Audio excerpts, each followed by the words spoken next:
Go'shtga keladigan bo'lsak, nimaga bolaga go'sht berish zarur? Birinchi navbatda go'sht bu asosiy manbai oqsil. Oqsil esa bu organizmda hujayrani qurilish materiali hisoblanadi, ya'ni asosi.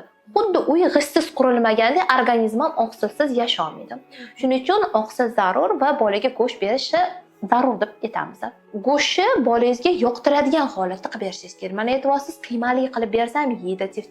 Demak, ovqatga, masalan, o'zingiz morozilkalarga tanlab qo'ying-da, har bitta ovqatga, masalan, qiymali ovqatlar yoki bo'lmasam o'sha frikadelkalarini, kotletlarini ikkita-ikkitadan qo'shib bering yoki bo'lmasam go'sht beradigan bo'lsangiz, butun holatda emas, maydalab to'g'rab seporishingiz mumkin bo'ladi.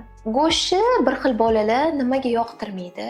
Ba'zi bolalar dangasa bo'ladi, shu go'shtni chaynashga erinadi yoki bo'lmasam ularda chaynov tishlari hali shakllanmaganini hisobiga ular chaynay olmaydi va butun go'shtni yegandan ko'ra yemaslikni afzal ko'radi.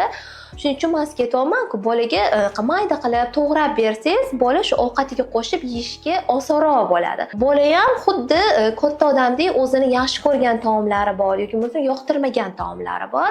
Ularga ham alohida e'tibor zarur. Shuning uchun bolalarga bizda o'zini yoqtiradigan taomlarni ko'proq iste'mol qilish uchun tayyorlab berishimiz kerak.